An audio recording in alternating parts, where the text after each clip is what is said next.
Hello, मैं कुशाग्र बोरा seniors enclave में आपका हार्दिक स्वागत है। आजकल हम उपन्यास का पठन कर रहे हैं रिटर्न टिकट। 11 अध्याय हो चुके हैं। आज हम 12वां एपिसोड।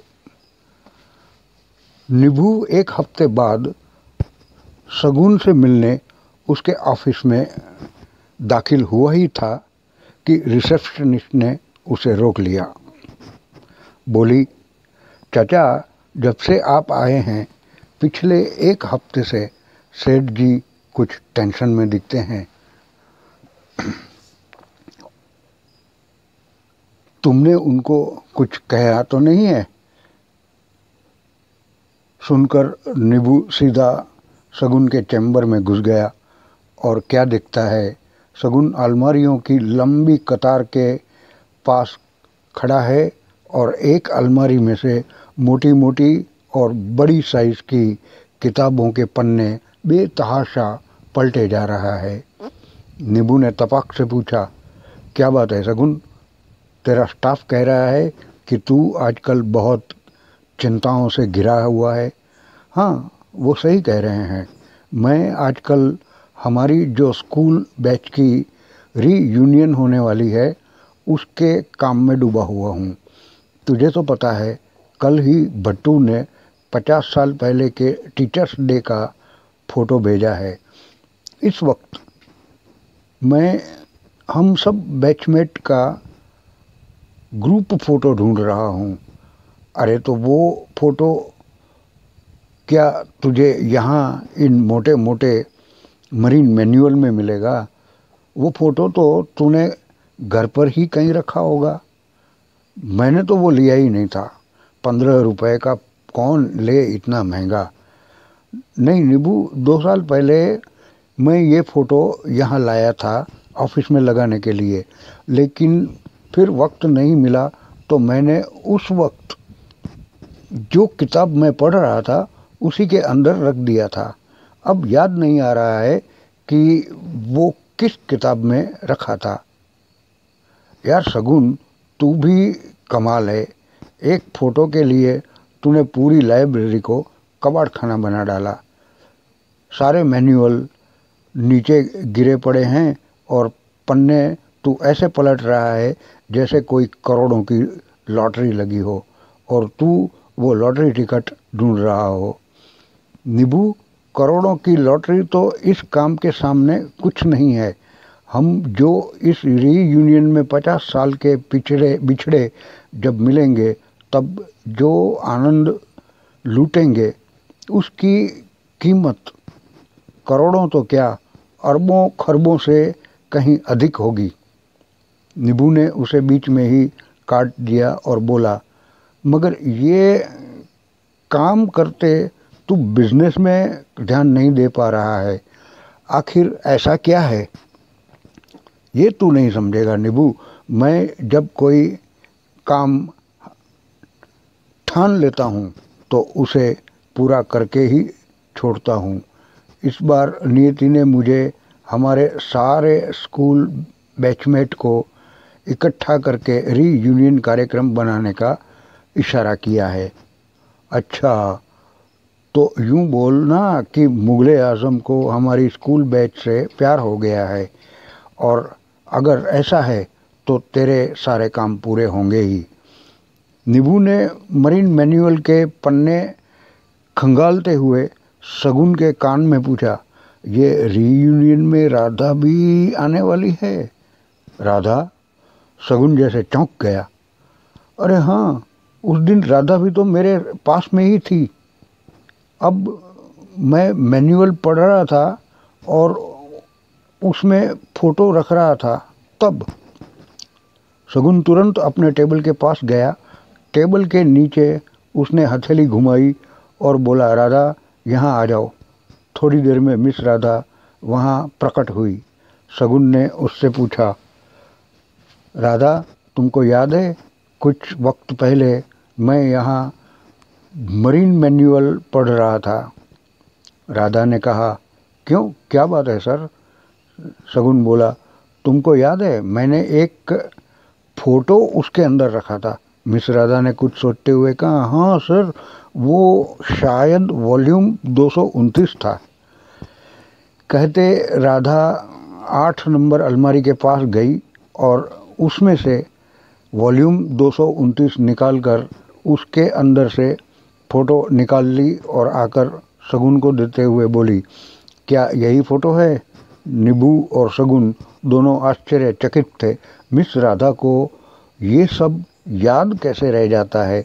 नीबू ने फर्श पर छितरी बिखरी पड़ी मोटी मोटी किताबों पर नज़र डालते हुए कहा, शगुन, अगर पहले ही इनसे पूछ लिया होता तो ये सारा कबाड़ खाना न बनता। शगुन ने जवाब दिया, मैं अपने पर्सनल काम के लिए अपने स्टाफ को कभी भी तकलीफ़ नहीं देता।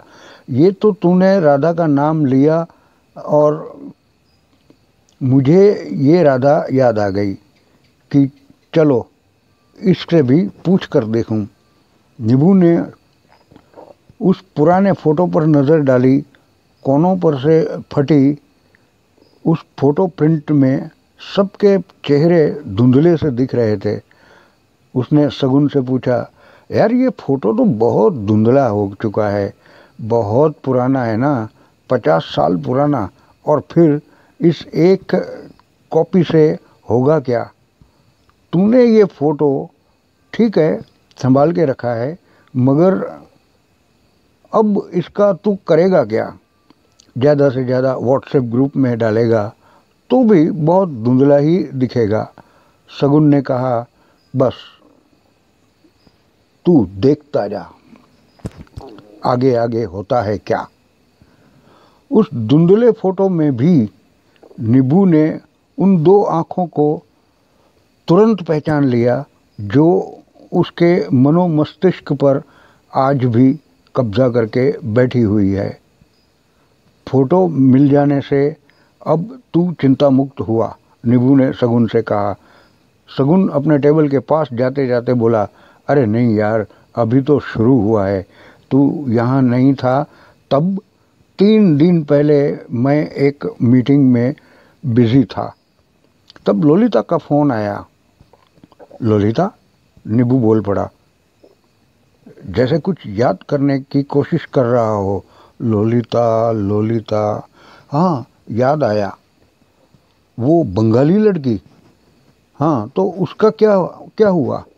मैं मीटिंग में व्यस्त था तो मोबाइल नहीं उठाया। जब मीटिंग पूरी हुई तो मैंने उसे फ़ोन किया, इस बार उसने नहीं उठाया। अब इसे क्या कहेंगे? कुछ नहीं, तूने नहीं उठाया तो उसने सोच लिया कि मेरा फ़ोन क्यों नहीं उठाया। ये ईगो है। और जब तूने दोबारा फ़ोन किया तो उसे अपना ईगो फिर आड़े आया। तूने मेरा फ़ोन नहीं उठाया तो अब मैं तेरा फ़ोन नहीं उठाऊंगी। बस ये मानसिकता थी उसकी। ऐसी बातों का कोई हल नहीं होता।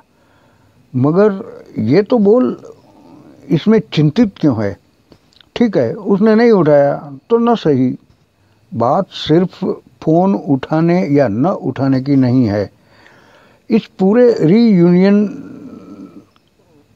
फंक्शन का होस्ट मैं हूँ, सारा खर्च मैं करने वाला हूँ, तो मैं जो चाहूँ कर सकता हूँ। इसमें किसी को क्या आपत्ति हो सकती है? और फिर मैं कुछ गलत तो कर नहीं रहा हूँ। बात डोमिनेंस की है। कोई ना कोई बहाना निकाल कर वो अपने विचार मेरे ऊपर थोपना चाह रही है। तू तेरा काम किया जा, बाकी जो होगा देखा जाएगा। ये बात तो सही है कि जो पैसे खर्च करता है तो वो चाहेगा कि उसकी मान्यताओं के हिसाब से ही काम हो।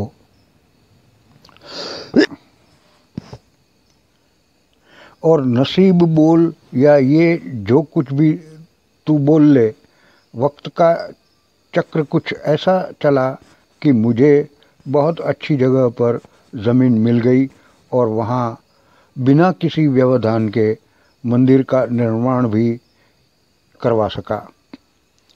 तब से लेकर आज तक मैं बहुत सारी संस्थाओं के साथ जुड़ चुका हूँ। बहुत सारी मेरे साथ ऐसी ऐसी घटनाएं हुई हैं जिसमें पहले तो मैं चक्रव्यूह में असफल रहता था, लेकिन धीरज ने मुझे उस चक्रव्यूह से बाहर भी निकाला है। हम ये नहीं कह सकते कि किसी व्यक्ति विशेष की वजह से हमारा काम रुकता है या सफल होता है। वो गीता में कहा है ना, इस मृत्युलोक में व्यक्तियों का नहीं वृत्तियों का साम्राज्य है। नीबू ने कहा, देख यार शगुन, ये तेरी बड़ी बड़ी बातें मैं क्या जानूं। मैं तो इतना जानता हूं कि तू चिंता मत कर और बस तुझे जो करना है कर डाल। अगर किसी को अपनी बात रखवानी है या तुझे सलाह देनी हो तो उनको बोल, पहले ₹1,00,000 रखो और बाद में बताओ, वरना चुप रहो। शगुन थोड़ा मुस्कुराया, बोला, ये तेरे लिए कहना आसान है, मैं ऐसा नहीं कह सकता। जो भी है सब अपने ही सहपाठी हैं। चल छोड़ इन सब बातों को, तू मुझे ये बता, तूने अपना व्हाट्सएप का ग्रुप बना लिया क्या? व्हाट्सएप का ग्रुप? नीबू आश्चर्यचकित हुआ, मेरे पास तो मोबाइल ही नहीं है, मैं कहाँ से ज्वाइन करूँगा? शगुन ने कहा, ठीक है, मैं अभी मोबाइल दिलवा देता हूँ। उसने अपने अकाउंटेंट को अपने ऑफिस में बुलाया, एक नया मोबाइल लाओ। अकाउंटेंट गया और तुरंत एक नया मोबाइल लेकर आ गया। शगुन ने वो मोबाइल नीबू को देते हुए कहा, तू इसका सेटिंग कर लेना और बाद में ग्रुप ज्वाइन कर लेना। अब तू ऊपर जाकर खाना खा और मैं उड़न जा रहा हूँ, तू कल वापस इधर आ जाना। नीबू ने पूछा, उड़न? वहाँ क्या है? वहाँ बहुत कुछ है। BPCL यानी भारत पेट्रोलियम कॉरपोरेशन, JNPT यानी जवाहरलाल नेहरू पोर्ट ट्रस्ट वगैरह वहीं तो हैं। कहकर शगुन ने मिस राधा से कहा कि वो भाऊचा धक्का पर खड़ी अपनी लॉन्च को तैयार रहने को कह ले और मोरा पायर जाने के लिए। तो बस आज इतना ही, आगे कल। तब तक के लिए नमस्कार।